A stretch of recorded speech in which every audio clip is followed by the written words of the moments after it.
अगर आप भी किसी तरीके की सामाजिक सुरक्षा पेंशन योजना का लाभ ले रहे हो, जैसे कि वृद्धा पेंशन योजना, विकलांग पेंशन योजना या फिर विधवा पेंशन योजना, तो आपको ये वीडियो देखना बहुत जरूरी है, क्योंकि सरकार अब यहाँ पे सख्त हो चुकी है। वो 3 तरह के पेंशनधारियों की पेंशन यहाँ पे बंद कर सकती है। तो क्या आपको गलती नहीं करनी है जिससे आपकी पेंशन बराबर आती रहे।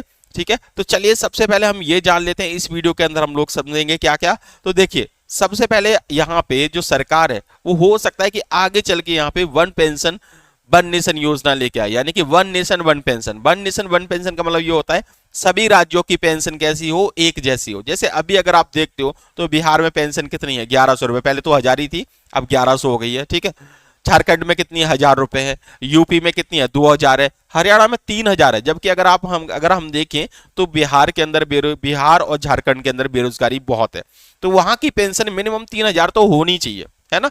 तो ये बोल रहे हैं कि सभी राज्यों की जो पेंशन है वो सबके लिए समान होनी चाहिए, क्योंकि आपको पता है महंगाई इतनी ज्यादा बढ़ चुकी है। तो 1600 रुपए से क्या हो जाएगा, कुछ नहीं होगा।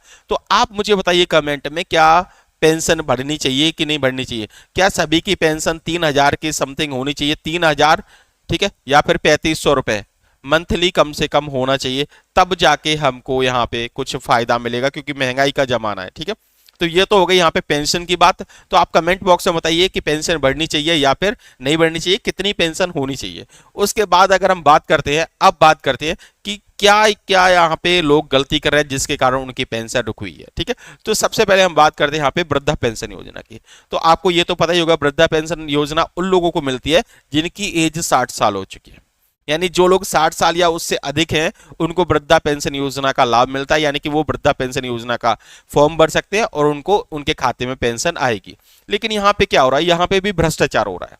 भ्रष्टाचार इस तरीके से हो रहा है, कई लोग ऐसे हैं जो 60 साल के हुए ही नहीं है, वो 50 के ही हैं, तो उन्होंने फर्जी दस्तावेज बनवा लिए और वृद्धा पेंशन योजना का फॉर्म भर दिया और अब उसके खाते में क्या है, पेंशन आ रही है। तो शुरुआत में तो सरकार इतनी स्ट्रिक्ट थी नहीं। ठीक है, दूसरे कुछ ऐसे लोग हैं जिसमें कुछ वृद्ध ऐसे हैं जिनकी मृत्यु हो जाती है, फिर भी उनके खाते में पैसे आते रहते हैं।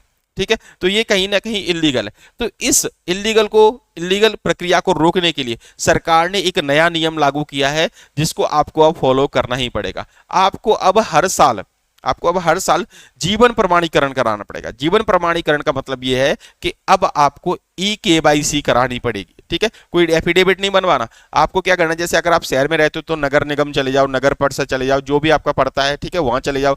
गांव में रहते हो तो ग्राम पंचायत चले जाओ, वहां जाओ और वहां पे जो कंप्यूटर सेंटर वाला होगा, आधार सेंटर वाला, ठीक है, वो आपको क्या करेगा, वहां पे आपकी ई-केवाईसी करेगा। ई-केवाईसी तो आप जानते हो, आपके क्या है, यहाँ पे अंगूठे वगैरह ये लगाएगा और आंखों का ये लेगा। इससे क्या हो जाएगा, आपका पता चल जाएगा कि हाँ ये व्यक्ति क्या है, अभी जीवित है और इसको पेंशन दी जानी चाहिए। तो अगर आपने ये यहाँ पे करा लिया, जीवन प्रमाणीकरण करा लिया, ठीक है, कैसे कराना यही बता दिया, तो आपकी पेंशन बिल्कुल भी नहीं रुकेगी, आपके खाते में बिल्कुल टाइमली आती रहेगी।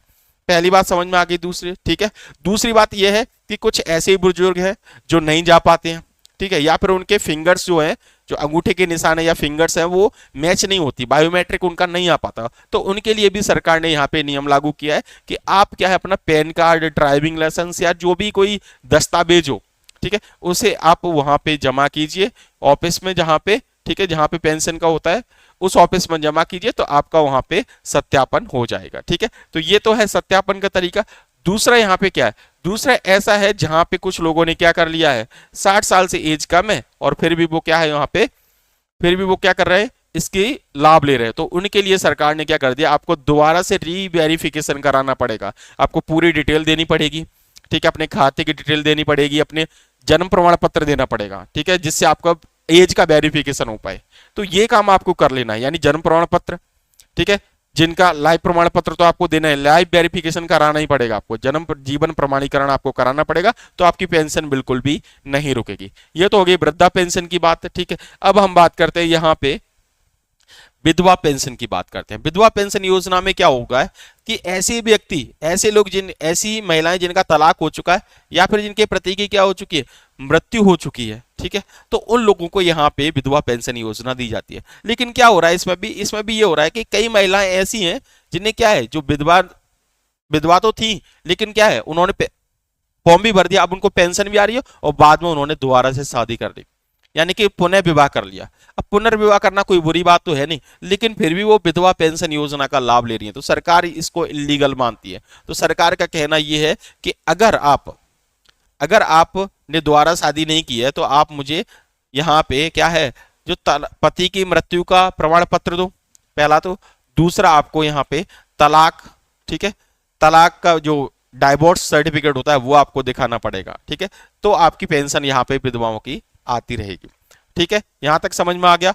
उसके बाद हम बात करते हैं यहाँ पे दिव्यांग पेंशन योजना की बात करते हैं, ठीक है। तो दिव्यांग पेंशन किनको दी जाती है? जो विकलांग होते हैं, ठीक है। अब विकलांग के अंदर भी आपको ध्यान रखना है 40% से अधिक विकलांगता होनी चाहिए, तभी उसको विकलांग की जो पेंशन है वो दी जानी चाहिए, ठीक है। लेकिन कई लोगों ने यहाँ पे फर्जी तरीके से विकलांग का सर्टिफिकेट बनवा लिया, ठीक है, कुछ भी कर लिया, उंगली टेढ़ी कर दी, ये कर दिया, वो कर दिया, और सर्टिफिकेट बनवा लिया, कैसे भी घूस खा के कुछ कैसे भी बनवा लिया हो, ठीक है कि नहीं, उस पर हम नहीं जाएंगे।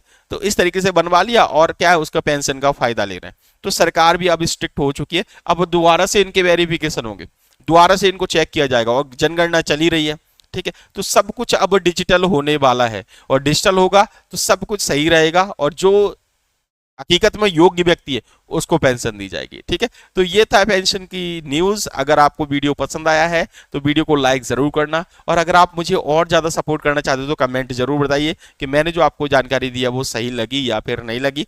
कोई दिक्कत नहीं है, आप गलत भी बोलोगे मैं आपकी बात सुन लूंगा, क्योंकि आप मेरे से बहुत ज्यादा बड़े हो, मैं आपका यहाँ पे सम्मान करता हूँ। तो चलिए मिलते हैं एक नई वीडियो के साथ, तब तक के लिए जय हिंद, वंदे मातरम।